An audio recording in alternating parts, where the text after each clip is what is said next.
우리 선생님들이 그 교육학 시험을 봤는데, 일단 결론으로 얘기를 하면은요, 평이한 문제예요. 평이한 문제였지만, 그러나, 항상 주제는 however에 있잖아요. 그죠? 그러나 문제는 뭐냐면요, 그 세부 사항을 잘 썼냐는 거죠. 그게 이제 첫 번째. 그래서 일단 피부로 느끼는 건 쉬웠다. 그러나 그 내면에 들어가 있는 걸 제대로 썼느냐. 두 번째, 제가 누누이 얘기해왔던 것이 뭐냐면은 출제 유형 바뀔 것이다. 그래서 표나 그래프가 분명히 등장할 것이다. 그래서 표나 그래프가 등장한다라고 주장했었는데 지금 표가 시험에 나왔습니다. 그러면서 또 무슨 얘기를 했냐면은 통계 시험에 나온다라고 얘기했었습니다. 그래서 우리는 모의고사라든가 이런 걸 통해서 통계도 풀어봤습니다. 통계가 나왔습니다. 그런데 이 표를 의미 없는 거라고 보신 분들은 점수에서 조금은 감점이 된다는 거죠. 왜냐하면 제시문에 들어가 있는 이 표가 분명히 개인차와 관련돼서 주어진 겁니다. 그래서 제가 항상 통계할 때 이렇게 얘기를 하지 않습니까? 이렇게.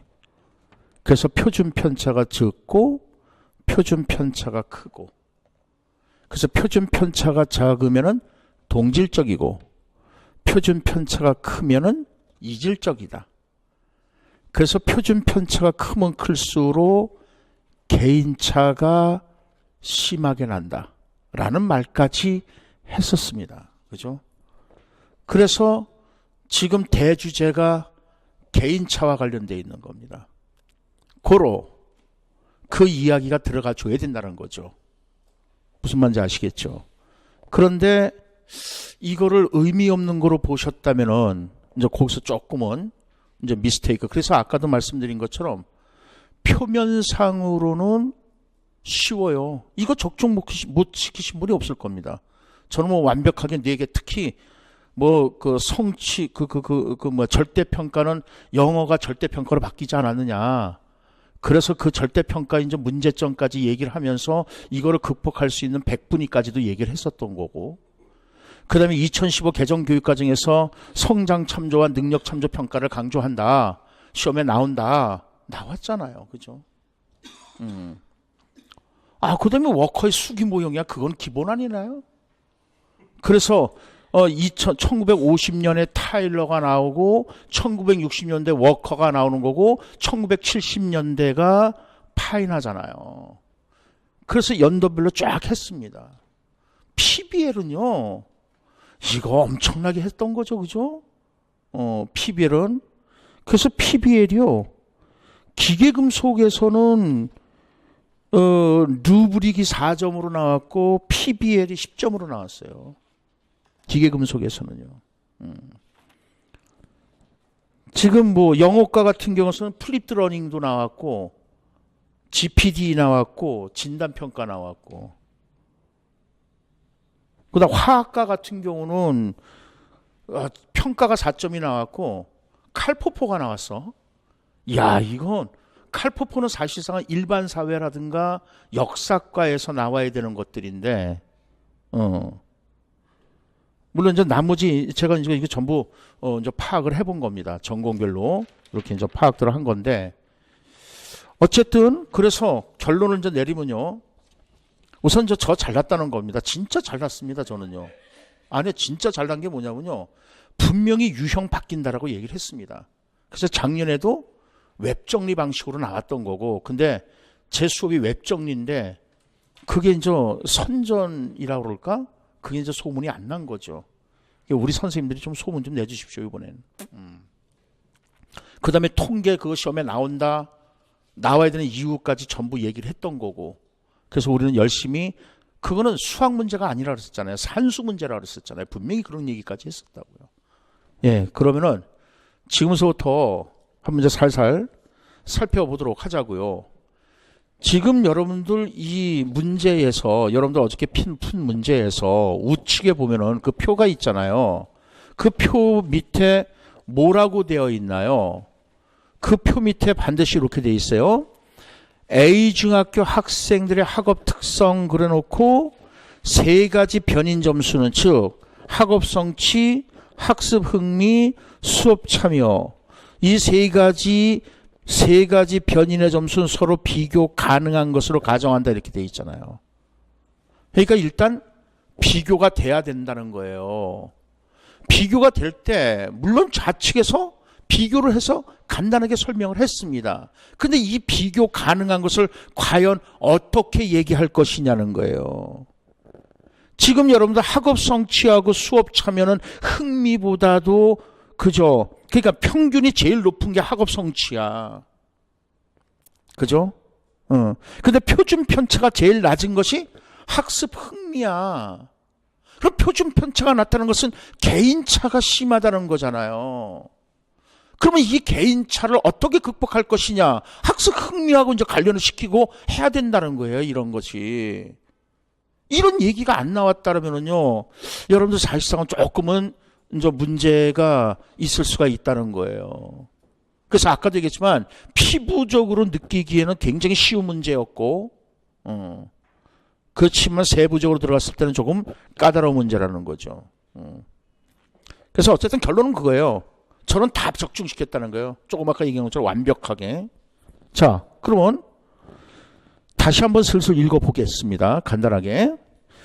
박 교사, 선생님이 우리 학교 학생의 학업 특성을 보면은, 그러면서 제가 어떤 얘기를 했냐면 이런 얘기까지 했어요. 자, 제 시험 문제를 보고 진짜 말도 안 된다라고 얘기한 사람들이 굉장히 많았었습니다. 왜냐면 이 제시문은 이게 이렇게 있잖아요. 논제, 제시문, 배점이잖아요. 전 논제는 굉장히 간단했잖아요. 그리고 제시문 넣고 배점이 굉장히 자세했잖아요. 그게 그렇게 내는 거 아니라고 저 욕도 많이 먹었습니다. 그렇게 내는 거라니까요. 제시문은 그렇게 간단해요. 그래서 여러분들 저 어렸을 때 어떻게 쓰라 그랬어요? 이 제시문을, 요 논제를 일반적으로 쓰라 그랬잖아요. 그죠? 포괄적으로 쓰라 그랬다고. 그리고 이거를 가지고 자세하게 본론을 쓰는 거지, 배점을 이용해서. 그리고 결론은요, 이 배점을 마사지하라 그랬었잖아요. 그 쓰는 방법까지 가르쳐 줬다고요. 그 실제 제 유형은 똑같잖아요, 지금. 도표 그래프 나온다고 얘기를 했던 거고. 자, 그래서 박 교사가 이제 얘기하는 게 이렇게 나오고 있습니다. 선생님, 우리 학교 학생의 학업 특성을 보면은 학습 흥미, 수업 참여 수준이 전반적으로 낮아요 했잖아요. 그러니까 옆에 그림을 보시란 말이에요. 흥미하고 수업 참여가 낮다라는 것은 결국 뭐예요? 평균이 낮잖아요. 그죠? 평균이 낮습니다. 그러니까 여기서 표준 편차를 이제 건드리면 안 되는 거죠. 평균이 낮은 겁니다. 왜? 학업 성취에 비했을 때는. 그리고 학업 성취 흥미, 수업 참여의 개인차가 크다는 것이 눈에 띄네요. 그죠? 개인차가 굉장히 큽니다. 이 개인차를 따지는 건 뭘 가지고 따진다 그랬습니까? 표준 편차를 가지고 따지는 거잖아요. 그러니까 김 교사가 학생의 개인별 특성이 그만큼 다양하다는 것을 의미하는 거겠죠? 그래서 여러분들 이거 얘기했을 때 크롬바흐의 그저 ATI, 그래서 제가 개인차를 줄이는 방법이 가장 좋은 방법이 뭐라 그랬습니까?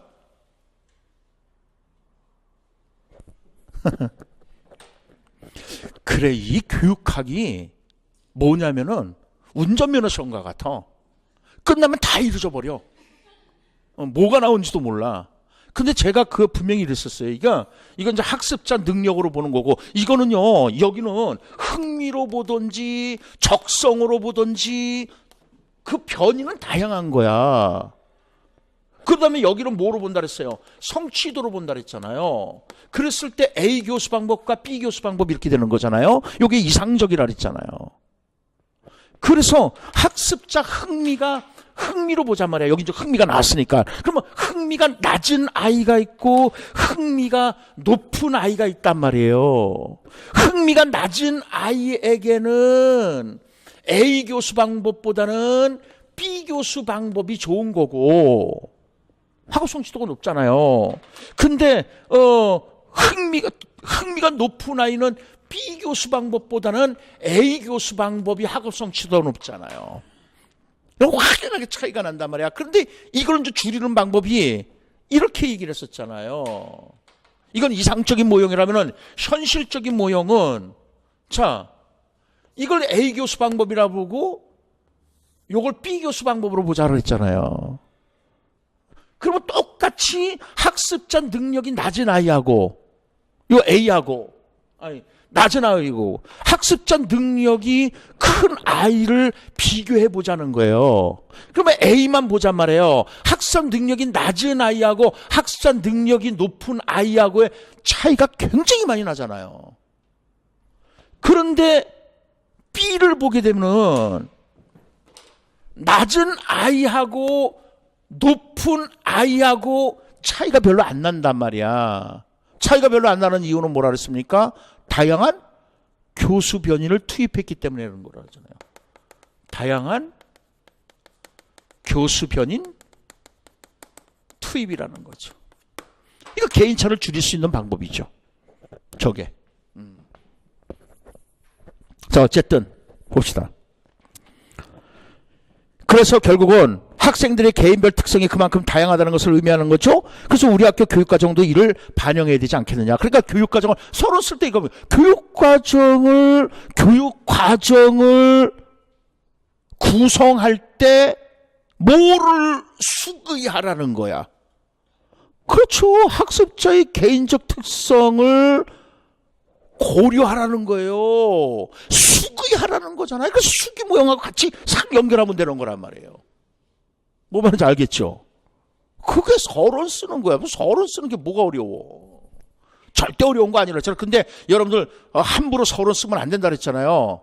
여러분들 뭐 주로 배우는 것이 뭐 교수의 질이 교육의 질을 결정한다. 띡 해놓고 나서 뒤에 문장은 전혀 다른 것들 들어가면 그거는 감점이라 그랬잖아요. 실제로 요구하는 게 뭐냐는 거지. 이거 논술에 논자도 모르는 사람들이 그렇게 가르치는 거예요. 박 교사 그렇습니다. 그런데 교육과정을 개발하는 과정에서 학생들의 개인별 특성을 중시하는 의견과 교과를 중요시하는 의견 간의 차이가 있습니다. 이를 조율하기 위해서는 시간이 걸리겠지만 적절한 논쟁을 거쳐서 합의에 이르는 심사숙고의 과정. 이게 이제 수기 모형이라는 거죠. 워커 수기 모형. 그래서 우리는 이제 이게 워커를 하면서요. 진짜 보세요, 여러분들. 어떤 얘기까지 하냐면요. 자,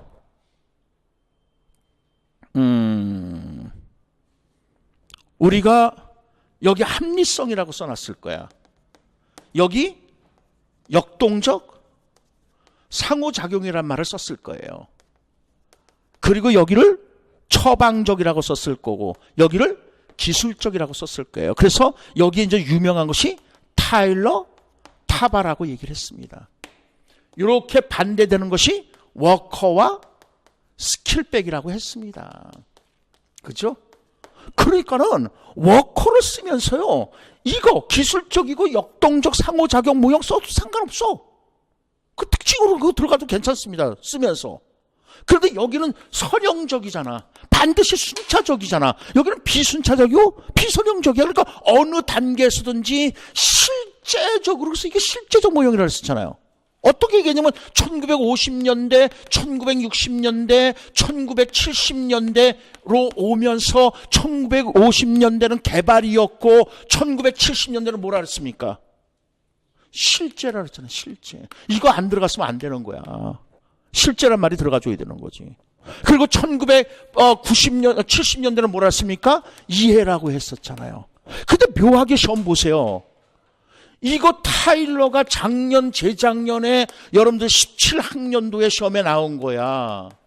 그러면 워커가 여기에 들어가 있는 거거든요. 이게 이제 18학년도에 나온 거예요. 그렇다면 도대체 수학연도는 뭐로 나오겠냐는 거지. 네? 그런데 여러분들 어떤 얘기를 했었냐면은 구성주의가, 요새 구성주의가 굉장히 중요하다 그랬었잖아요. 그래서 여기 딱 잘랐을 때 여기를 개발 패러다임이라는 거고 이걸 이해 패러다임이라고 한다 그랬었잖아요. 그죠? 그래서 이 워커의 3단계까지 다 외웠던 거고, 그죠? 그래서 이제 이걸 하는 데 있어서 수기가 어떻게 이루어졌는가. 여러분들 이거 적중 문제 잡을 때 텍스트는 일단 완전히 다 빼버렸어요. 텍스트에 이거 안 들어간 사람이 어디 있겠어요? 그죠? 다 들어가 있을 거야. 안 들어간 사람 없어요. 그래서 저는 텍스트에서 뺐어요. 제가 수업하고 실제로 시험 문제 내고 그런 거에서 적중 문제를 잡는 거지. 그래서 수기 모형은 제가 그랬잖아요. 타일로 이 인간 때문에 아주 더러워졌다고. 그런데 이 인간 때문에 사실상은 교육과정이 개발이 되고 발전된 거라고까지 얘기까지 했던 거란 말이죠. 그러니까 숙의, 그러면서 어떤 얘기하냐면 숙의라는 말이 워커에서만 나오는 것이 아니라 아이즈너에서도 숙의라는 말이 나오니까는 주의하라고. 왜냐면 아이즈너는 그런 말을 하는 거거든요. 교육과정을 구성하는 데 있어서 영교육과정에 대한 숙의가 필요하다라고 얘기를 하거든. 즉 영교육과정을 고려해야 된다는 거거든. 어쨌든 그 다음에 김 교사, 네, 그렇다면 학생들의 다양한 특성을 반영하기 위한 수업 방법으로 어떤 것이 있을까요? 박 교사, 우리 학교 학생에게는 학습 흥미와 수업 참여를 높이는 수업이 필요할 것 같아요. 제가 지난번 연구 수업에서 문제로 활용한 수업을 했었는데 수업 중에 학생들이 무엇을 해야 하는지를 모르는 것 같았어요. 게다가 제가 문제를 잘 구성하지 못했는지 별로 흥미를 보이지 않더라고요. 문제로 활용하는 수업에서는 학생의 역할을 안내하고 좋은 문제를 개발하는 것이 중요하다고. 학생의 역할을 안내하는 거야. 그러니까 교사는 뭐가 돼야 되는 거야? 안내자, 조력자 역할을 해야 된다는 거야. 그러면서 여러분들 PBL이 시험에 나올 가능성이 높으면서 어떤 얘기를 했었냐면은, 자, PBL이 시험에 나왔을 때 특색이 있다면 절차야, 사실상은.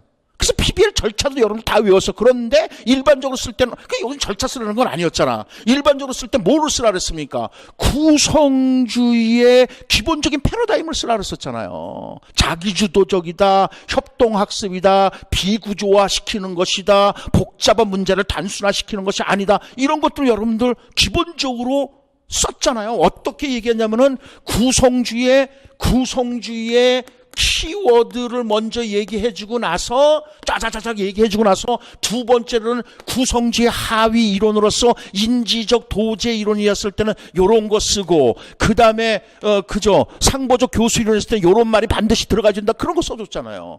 그러면서 PBL이 나왔을 때는 이걸 기본적으로 써주면 된다라고 얘기까지 했었다고요. 그럼요. 인지적 도제 이론 시험 문제가 또 나온 데가 있더구만요. 전공으로.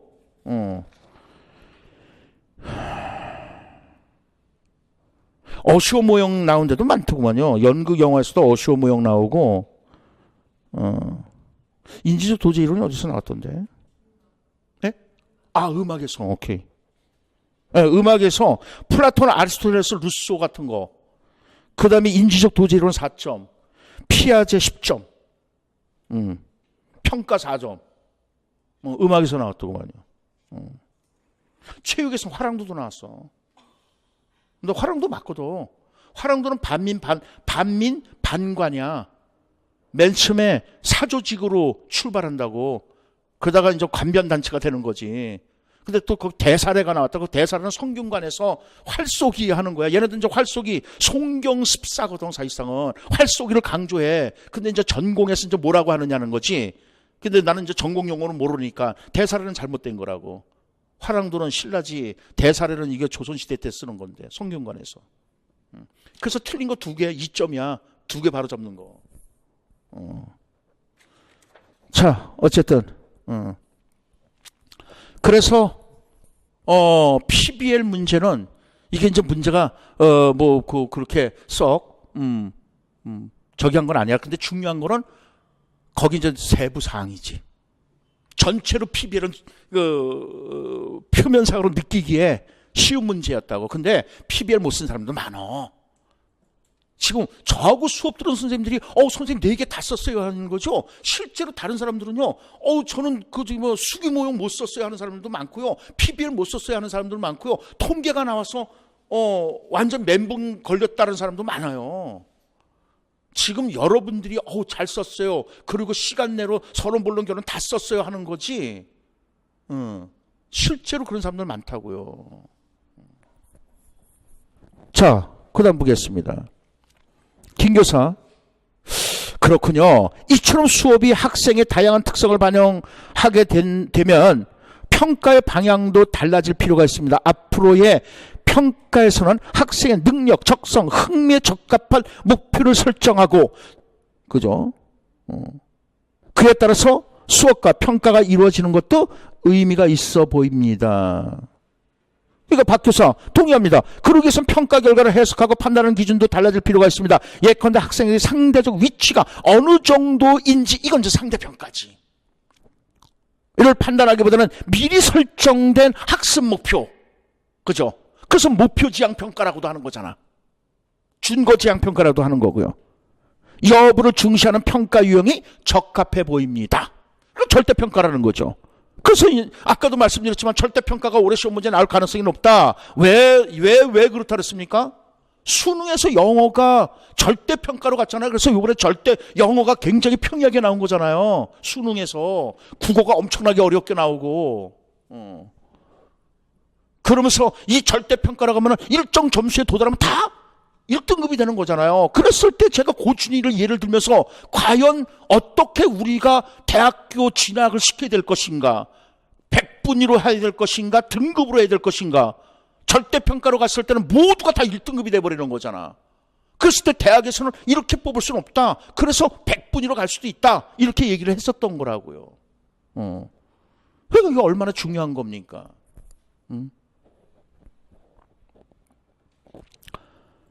자, 그러니까 이제 김 교사인데 저도 그렇게 생각합니다. 그리고 말씀하신 유형 외에 능력 참조 평가하고 성장 참조 평가도 제한할 수 있겠네요. 제가 좀 그랬었잖아요. 2015 개정교육과정에서 중요시하는 것이 수행 평가, 그 다음에 능력 참조 평가, 그 다음에 성장 참조 평가. 그래서 이거 모의고사에도 굉장히 많이 냈단 말이에요. 이거 못 쓴 사람이 어디 있냐고. 그 눈에 보인다 그랬잖아요. 뻔히 보인다고요. 실제로. 그러니까 내 좋은 생각입니다. 근데 저 혼자서 학생의 다양한 특성을 고려해서 교육과정을 개발하고 수업을 실제하고 평가하는 것은 힘들어요. 선생님과 저에게 이 문제가 공동의 관심이니 여러 선생님과 경험을 공유하고 협력해서 피드백을 주고받는 것이 좋겠어요. 그래서 여러분들 동료장학이잖아요. 동료장학. 근데 여러분들 이게 유초등에서 동료장학이 올해 시험 문제 나온 거라고요. 유초등에서요. 그래서 이제 여러분들 발달적 장학을 하면서 발달장학이라고 얘기했었잖아요. 그죠? 그래서 이제 선택적 장학이라고도 했었고, 그죠? 그다음에 또 뭐라 그랬었죠? 발달장학, 선택적 장학, 또 다른 말로 기억이 안 나? 이런단 말이에요. 그래서 생애 주기별로, 그래서 제일 먼저 실시하는 것이 뭐라 그랬습니까? 임상장학이라 그랬잖아요. 그래서 생애 주기별로 보면 이제 누가?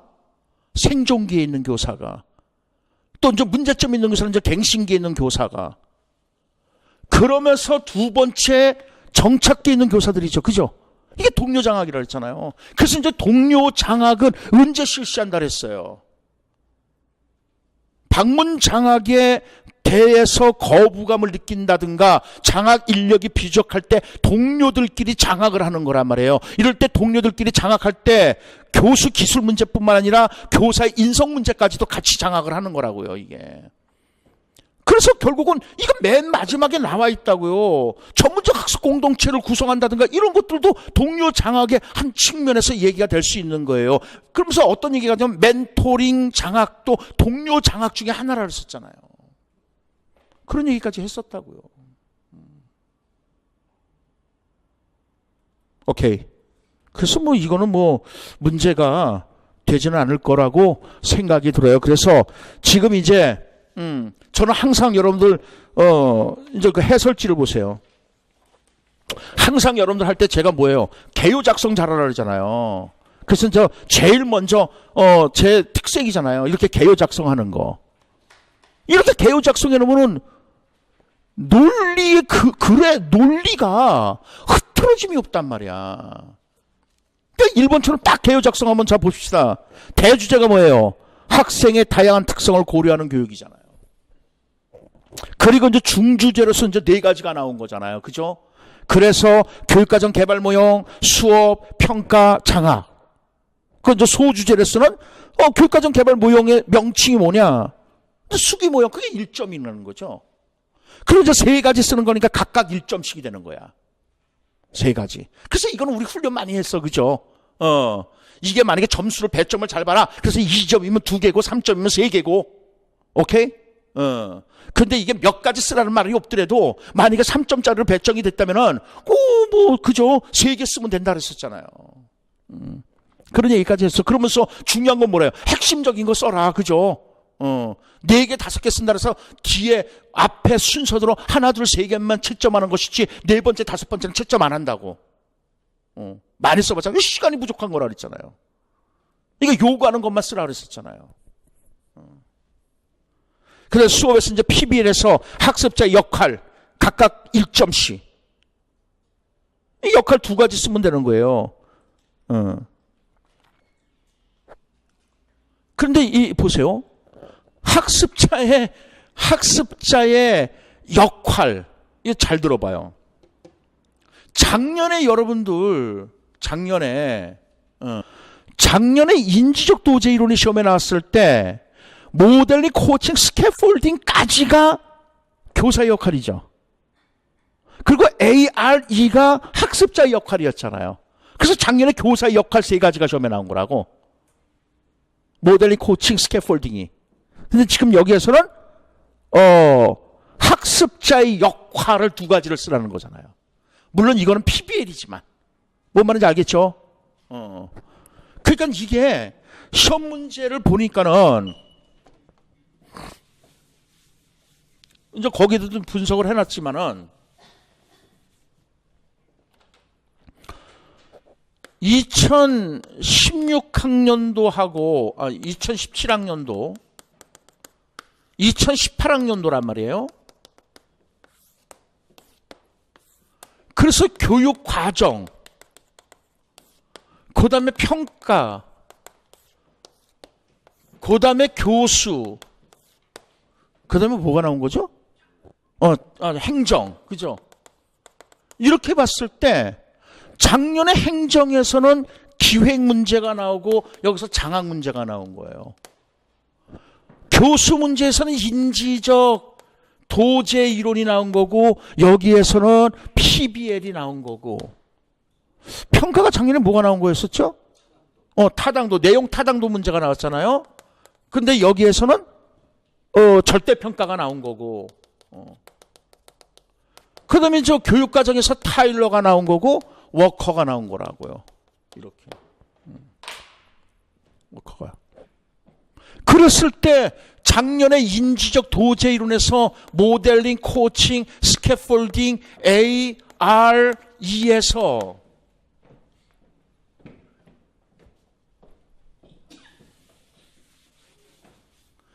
여기까지가 교수의 역할이라면은 요게 이제 학습자의 역할이라고 됐었잖아요.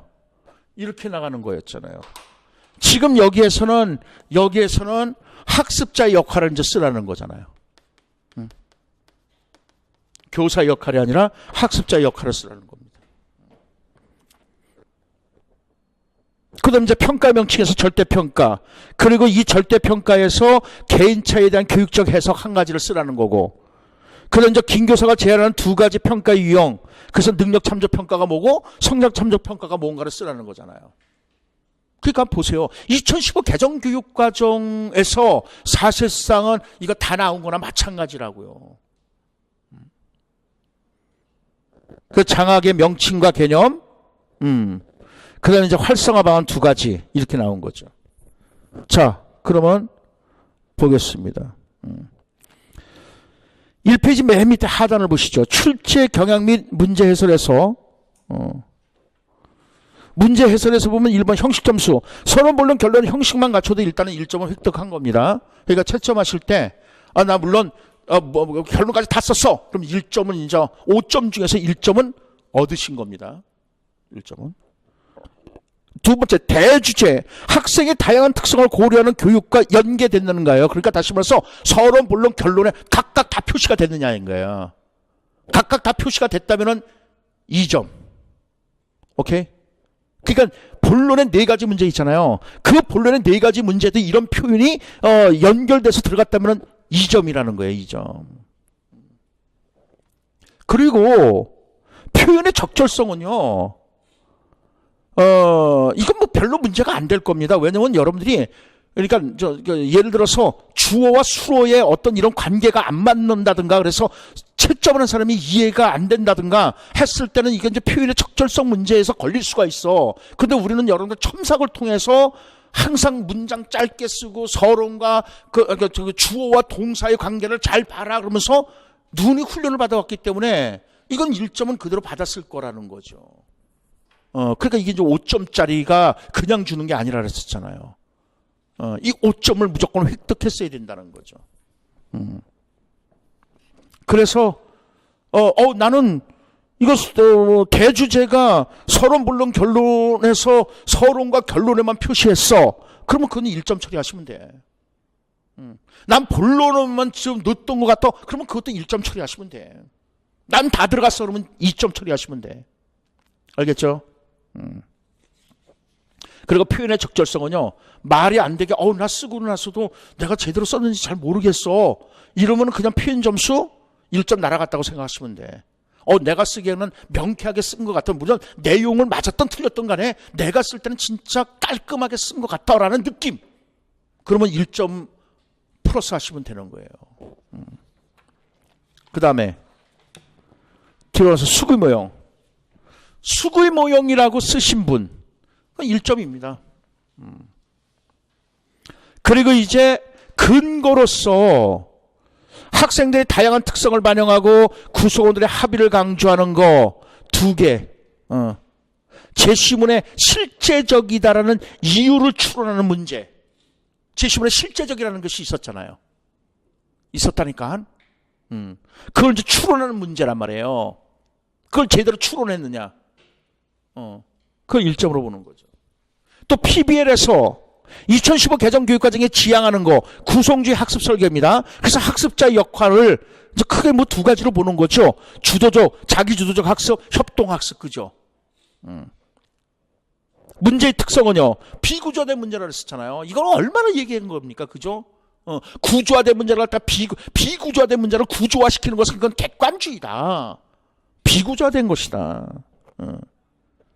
그리고 학습의 요건은 실제 생활의 적응력 향상이라는 거 아니에요. 그죠? 그래서 자꾸만 얘기하는 것이 뭐랬어요? 실생활 그러면서 어떤 얘기를 했냐면은 실사적 과제를 중심으로 해서 실생활 적용 문제를 강조하는 것이다.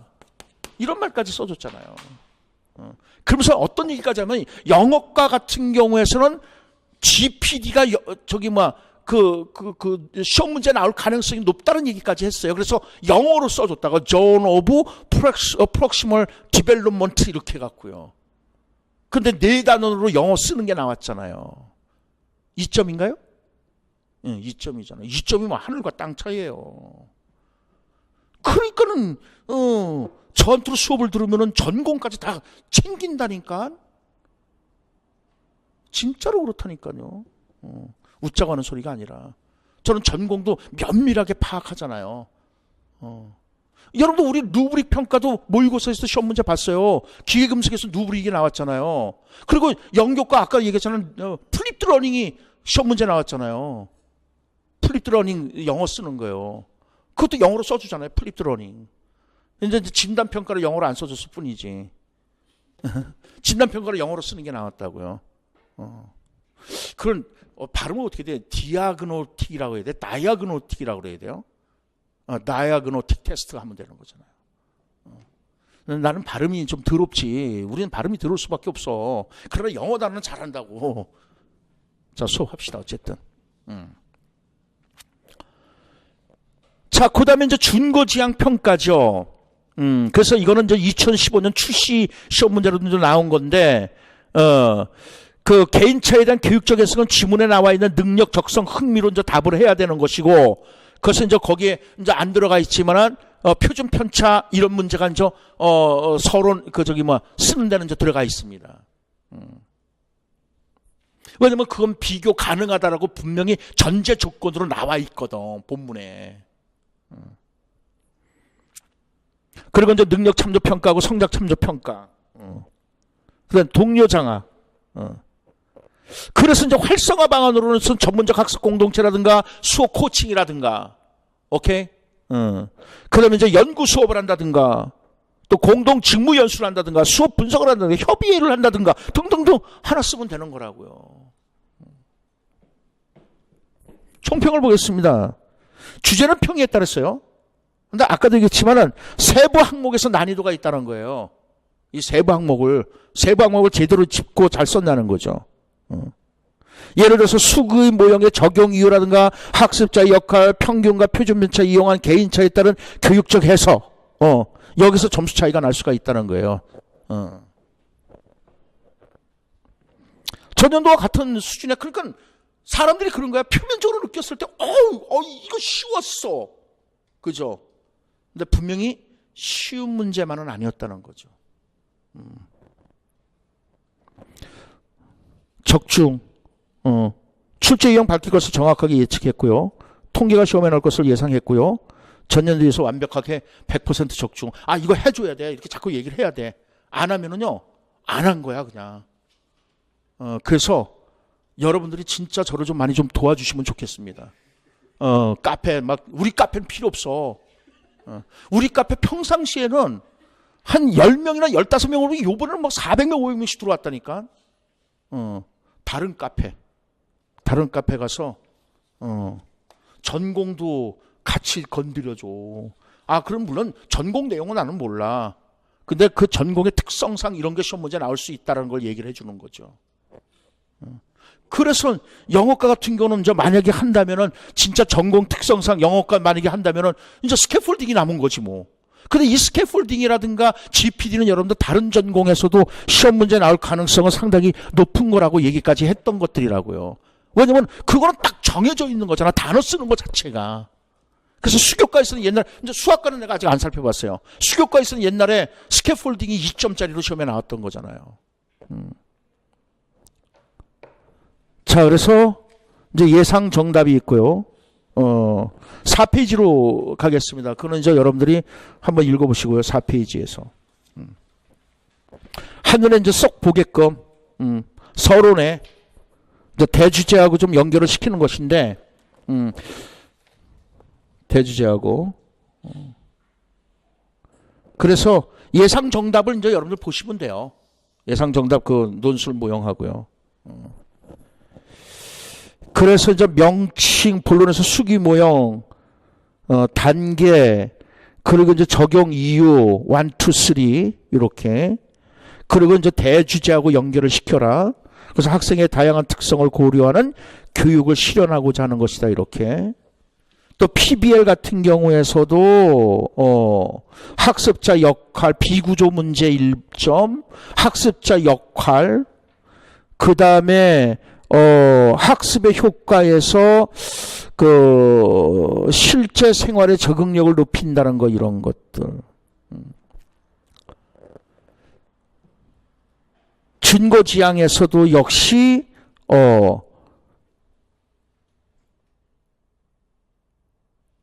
개인차에서 준거지향 평가에서는 개인차나 학생들의 능력뿐만 아니라 적성, 흥미를 의미하는 것이다. 그래서 학습 목표는 단일 목표가 아니라 단일 목표일 수는 없잖아요. 학습 목표는요. 왜냐하면 학습자들의 다양성의 특성을 반영해야 되는 거기 때문에. 그래서 학생들의 다양한 특성을 반영해야 된다는 거. 그 능력 참조 평가, 성장 참조 평가. 아, 여기에 이제, 이따가 읽겠지만은, 이제 모범 정답, 답안을 읽겠지만은, 여기서 이제 표준 편차 이런 거는 일단 여기는 안 들어가 있습니다. 앞에는 저 들어가 있습니다. 크게 보려고 하니까 이렇게 한 거고요. 그 동료 평가에서는 동료 장악, 그리고 동료 장악의 정의, 그 다음에 이제 활성화 방안, 그래서 뭐 전문적 학습 공동체를 뭐 마련한다든가 이런 것들이라는 거죠. 자, 그러면은 몇 페이지를 보시냐면은 3페이지를 보겠습니다. 서론. 이게 예상 정답일 뿐이에요. 그러니까 여러분들, 자, 이런 얘기를 할 수가 있어요. 준고지향 평가라는 말, 절대 평가라는 말을 안 쓰고 2015 개정교육과정에서 절대 평가를 다른 말로 뭐라 한다 그랬어요?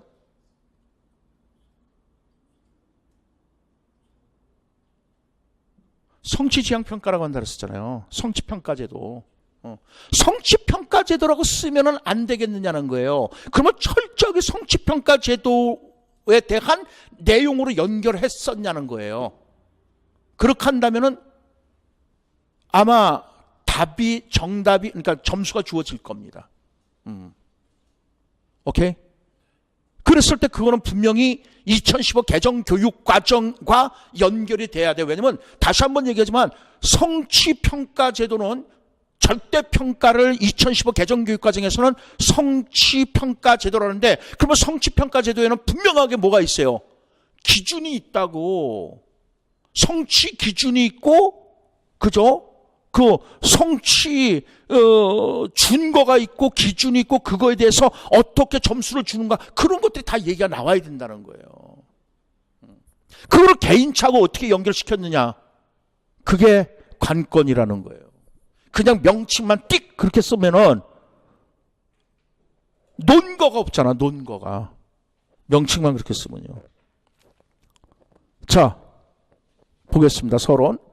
객관지에서 구성지의 전환이 이루어지고 있다. 따라서 학습자 주도성이 강조되며 자신의 특성에 맞는 교육이 처방돼야 된다.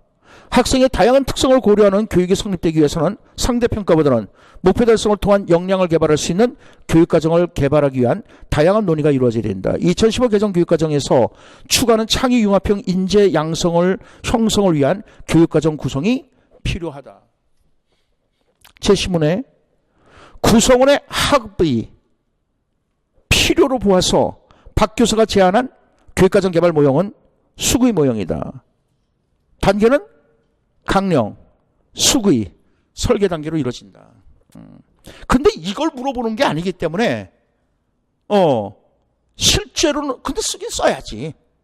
왜냐면은 거기서 이 세 단계에서 수기를 중요시한다는 수기를 빼기 위해서 넣은 거라고.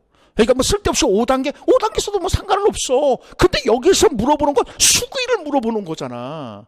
그러니까 수기 모형이니까 이 단계, 세 단계 중에서 여기가 뭐 설계는 뭐고, 강령은 뭐고, 설계는 뭐고, 수기는 뭐다라는 걸 얘기하면서 이제 수기로 쫙 빠져야 된다는 거지.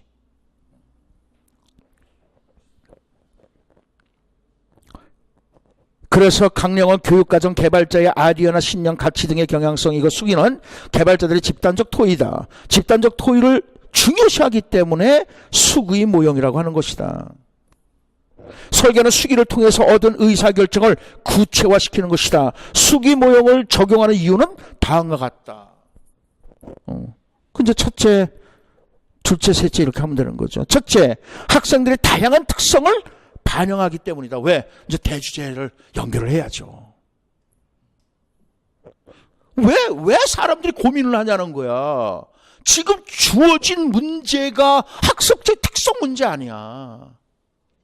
그러니까 이렇게 연결이 됐냐는 거예요.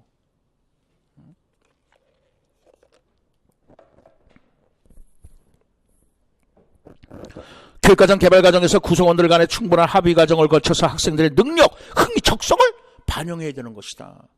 제시문에 이 능력, 흥미, 적성이라는 것은 들어가 있잖아요. 둘째, 구성원들의 합의를 강조하기 때문이다. 교육과정 개발 과정에서 구성원들의 다양한 주장 간의 논쟁을 통해서 합의에 도달하는 것이고, 셋째, 현실적이고 실제적이다. 그래서 이거 여러분들 자연스러운 교육과정이라고 얘기를 했었잖아요. 그죠? 기억나죠? 실제적 교육과정이다, 자연스러운 교육과정이다, 얼마나 강조를 했던 겁니까? 이게 이제 들어가줘야 되는 거죠. 학교 현장을 잘 파악하는 교육과정 개발 구성원들의 참여함으로써 현실적이고 자연스러운 모형, 즉 실제적 모형이라고 하는 것이다. 학교 교육과정 설계에서 학생들의 다양한 특성을 고려하는 교육이 실현되기 위해서는 토의 과정을 거쳐야만 한다. 박 교사가 언급한 문제 중심 학습이다. 이거 표현이 좀 그렇다, 그죠? 제시문에서 교사가 문제를 구성하는데 문제가 발생함으로써 학생의 흥미를 유발하지 못한다는 점에서 문제 중심 학습이 필요하다. 베로우에서 개발된 문제 중심 학습 모형은 비구조화된 문제를 제시하고 학습자들이 자기주도적 학습과 협동학습을 통해서 문제 해결력, 의사소통력 등 고등정신 능력을 배양할 수가 있다. 학습자의 역할은 다음과 같다. 첫째, 자기주도적 학습을 한다. 문제에 대해서 스스로 해결책을 검증하고 자료를 개발하며 자기주도적 학습에 대한 책무성을 지니는 것이다. 둘째, 협동학습을 한다. 협동학습 구성원들과 정보를 공유하고 통합하고 의견 일치를 통해서 문제 해결을 탐색하는 것이다. 그래서 제가 아까도 얘기했지만은 자, 구성주의 쓸 때는 기본적으로 써야 될 것이 개념이 이거다. 그래서 첫째, 실사적 과제, 이런 건 좀 구체적인 사례로 드는 거라 그랬었죠. 그러면서 이제 두 번째 뭘 쓴다 그랬습니까? 자기 주도적이다. 그러면 이제 이건 학습자의 역할이지만 교사의 역할은 어떤 얘기가 되는 거예요? 조력자가 되는 거잖아요. 이거는 교사의 역할이잖아요. 지금 우리는 학습자의 역할을 쓰라는 거잖아요. 그러니까 자기주도적이라는 것이 학습자의 역할이 되는 것이고, 교사는 어떤 역할을 한다? 안내자, 조력자 역할을 하는 것이다. 다시 말해서 스캐폴더가 되는 거라 그랬었잖아요. 그리고 세 번째 뭘 한다 그랬습니까? 협동학습을 하는 거라 그랬잖아요. 그죠? 협동학습을 하는 것이다. 그 다음 네 번째는 뭐라고 한다 그랬습니까?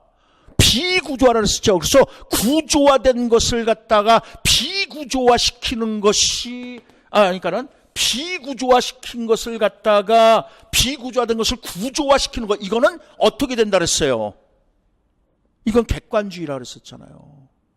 또 복잡한 문제를 갖다가 단순화시키는 것이다. 이것도 어떻게 되는 거라 그랬어요? 그건 객관주의라 그랬어요. 이렇게까지 다 써줬다고요.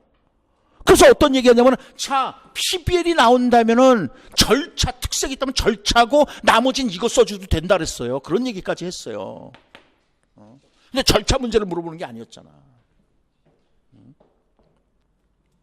그러면서 이제 이거 외에 두 번째로는 구성주의 이제 특색이 있다. 그래서 이 구성주의는 구성주의의 하위 목록을 봤을 때 인지적 도제 이론이 있는데, 이런 게 만약에 시험에 나면 기본적으로 이걸 써주고 나서 뭐 하라 그랬습니까? 인지적 도제 이론의 특색, 모델링, 코칭, 스캐폴딩, ARE를 써주는 것이고, 또 만약에 상보적 교수 이론이 나왔다. 그러면 기본적으로 이걸 써주면서 앞에 던지면서 상보적 교수 이론에서는 교사와 학생이 서로 간에 이제 교사가 되고 학습자가 되는 거라 그랬잖아요. 그래서 예언하기, 예측하기, 명료하기 이런 것도 써주라 그랬었잖아요. 그 뭐 문제가, 우린 충분하게 잘 썼을 거라고요. 오케이. 그래서 둘째, 협동학습을 한다. 협동학습 구성원들과 정보를 공유하고 통합하고 의견 일치를 통해서 문제 해결을 탐색하는 것이다. PBL에 적합한 문제 특성은 실사적 과제와 실제 상황의 비구조적인 문제다. 실사적 과제잖아. 실사적 과제 이거. 비구조적인 문제들이라는 거죠. 구조화되어 있지는 않다고요. 그러니까 여러분들이 저한테 요구하는 게 구조화시켜줘. 구조화시켜준 사람들이 이건 오래 못 쓰는 거야 이거. 이건 철저하게 이해 문제였지. 요번 수능이란다. 요번 논술 문제는 이건 이해 문제였지. 구조화시켜서 여러분들 핵심 키워드만 외워갖고는 이건 못 쓰는 거야. 근데 구조화해서 핵심 키워드만 외운 사람들은요, 객관주의 교육 방법이라 그랬잖아요. 그게요. 객관주의식으로 여러분들 암기한 사람들이라 그랬잖아요. 그럼 이건 못 쓰는 거라고.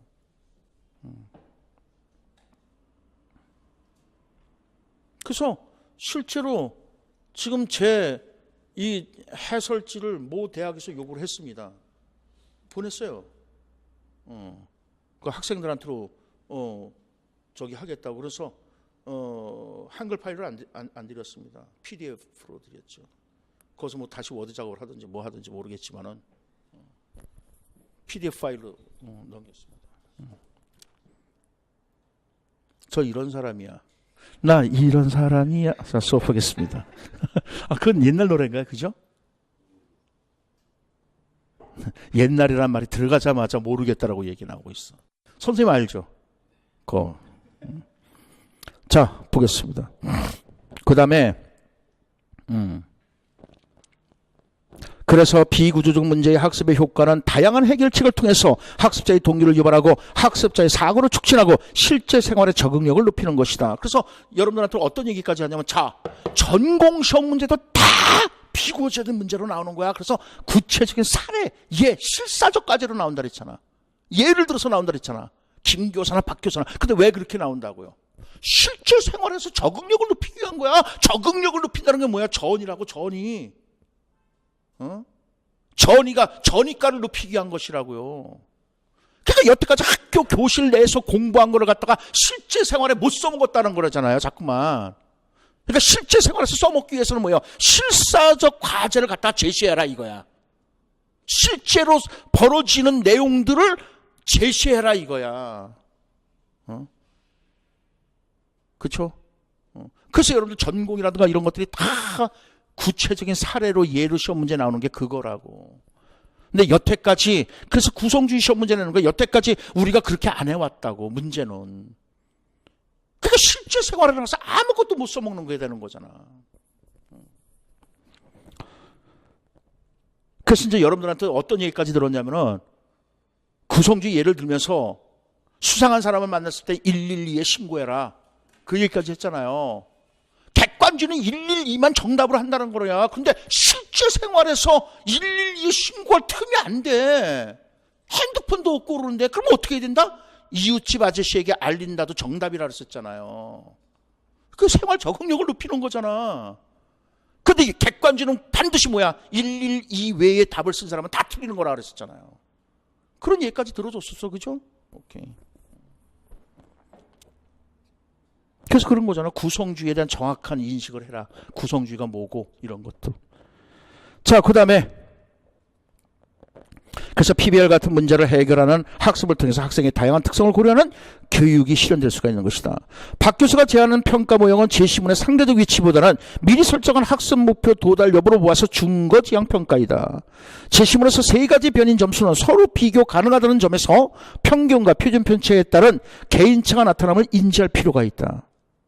편차가 클수록, 표준 편차가 클수록 개인차가 크게 나타난다. 따라서 표에서 학습 흥미와 수업 참여는 평균이 수업 성취, 학업 성취보다는 낮음으로써 성취도 향상을 가져올 수가 없다. 뿐만 아니라 학업 성취에서 평균은 높지만 표준 편차가 큼으로써 개인차가 크게 나타날 수 있다는 점이다. 평가 기준에 따라서 준거지향 평가, 규준지향 평가, 능력참조 평가, 성적 평가 등으로 나눌 수 있는데 준거지향 평가는 발달적 교육관을 배경으로 성립된 것으로서 학습 목표의 도달 여부를 판단하는 평가 방식이다. 준거지향 평가에서 개인차는 학생들의 능력뿐만 아니라 적성, 흥미를 말하는 것이다. 학습 목표는 단연한 목표가 아니라 학생들의 다양한 특성을 반영하는, 오케이? 이게 이제 대주제가 슬쩍 들어가 있잖아요. 평가해야 되는 것이다. 김 교수가 제안한 능력 참조 평가는 학생이 지니고 있는 능력에 비추어서 최선을 다한 정도를, 성장 참조 평가는 일정 기간 교육 과정의 교사 학습을 통해서 학생이 어느 정도 성장했는가를, 그래서 여러분들 이거 그림까지 그려가면서 그저 엄청나게 설명을 했던 겁니다. 문제도 냈던 거고요. 김 교사가 언급한 교내 장학은 제시문에 여러 선생님과 경험을 공유하고 협력하여 피드백을 주고받는 것이 좋겠다는 것으로 봐서 동료 장학이다. 동료 장학은 교사의 교수 기술과 전문적 성장을 위해서 교사 상호 간에 협동적으로 노력하는 과정이다. 그래서 여러분들 장학이 뭐냐? 그 장학에 대해서 표를 그려서 설명을 해줬었다고요. 장학은. 이렇게 봤을 때 여기는 학생 관련으로 보는 것이고 여기는 교사 관련으로 보는 것이고, 그래서 네 가지가 있는데 이게 뭐다? 장학이다. 이게 뭐다? 교수다. 그죠? 그래서 장학은 뭐라 그랬어요? 학생 관련성은 적은 것이고 교사 관련성이 높은 거랬잖아요. 그래서 교사의 교수 기술 향상을 위해서 필요한 것이라고 분명히 이 그림까지 그려지면서 설명을 했었다고. 그 동료 장학도 결국은 뭐예요? 교사들의 교수 기술 향상을 시키면서 전문성을 제고하고자 그래서 전문적 학습 공동체 이게 나와요? 전문적 학습 공동체를 형성한다는 얘기가 나올 수가 있는 거거든. 그래서 교사 상호 간의 협동적 노력 과정이다.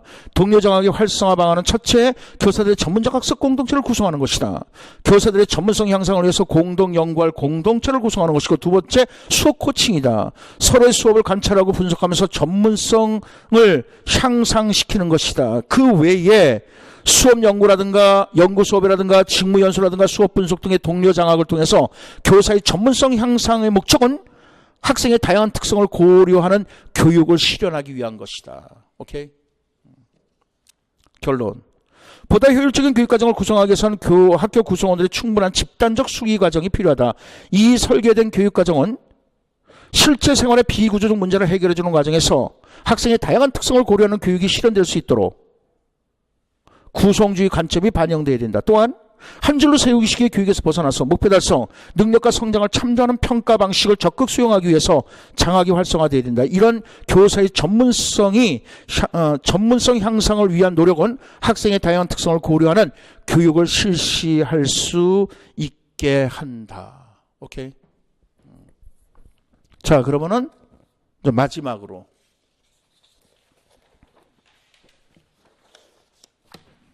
그 6페이지예요. 제 잘난 체 하는 겁니다. 또 서론에서도 잘난 체 했잖아요. 그럼 끝날 때도 잘난 체. 그래서 서론과 결론이 수미상관으로 맞는 거야. 서론에서만 잘난 체 하면 안 되거든. 결론에서도 잘난 체야 그저 일관성 있는 게 되는 거잖아요. 자, 통계 누가 시험 문제 나오지 않는다라고 했는가 이거예요. 이게 시험에 나온다라고 제가 얘기를 했었습니다. 그래서 이거에 대해서 이제 막 우리 선생님들이 그 카페에 막 올라오고 그래서 제가 이거 시험에 나온다. 그래서 행정고시에 정상 분포 곡선을 제시하고 가드너 문제가 나왔다 그랬었잖아요. 표 그래프가 나오고. 그래서 행정고시 스타일로 따라갈 것이다. 그러면서 그다음 논거로서 여태까지 첫 해서부터 작년까지 이제 올해 빼놓고 작년까지 그 유형 모형이 전부 계속 바뀌었어. 그래도 올해도 바뀔 것이라고 얘기를 했었다고 분명히. 그래서 이제 카페의 질문에 대한 응답 확인을 보시면 된다는 거죠. 그래서 뭐 제가 이제 저를 믿으십시오 그러고 이제 쓴 겁니다. 이게 카페에. 이렇기 때문에 연구 통계는 시험에 나오지 않는다는 소문에 휩쓸렸다. 그러면서 이게 질문이 2016년 10월 16일 날 질문한 거예요. 그래서 이제 그에 대해서 시험 문제 나온다고 답변을 해드린 거고. 그래서 올해도 여러분들 통계 연구는 우리가 제가 어떤 얘기까지 하냐면은 통계 괴로워하지 마라. 그냥 수학이 아니라 산수다. 그러니까 산수 정도에서만 알아보자. 그런 얘기를 했었던 거고요. 그 다음에 7페이지에 올해 시험 문제 변화 가능. 그래서 해마다 이제 다른 형태로 시험 문제 나왔다라고 얘기를 하면서 통계 그래프나 표가 나올 가능성이 높다라고 얘기를 했습니다. 그래서 이렇게 이제 나온 거죠. 그래서 어쨌든 여러분들이 좋은 결과가 있을 거라고 생각을 합니다. 분명하게. 그러니까는 면접 준비 좀 철저히 하시고 그래서 좋은 성과 결과가 있으시길 기대합니다. 제가 언제든지 여러분들이 요청하면은 여러분들을 도와줄 수 있는 방법이 있다면 최대한 도와드릴 테니까는 좋은 결과로 얼굴을 뵀으면 합니다. 수고들 하셨습니다. 여기까지 끊고요. 자, 수고들 하셨습니다.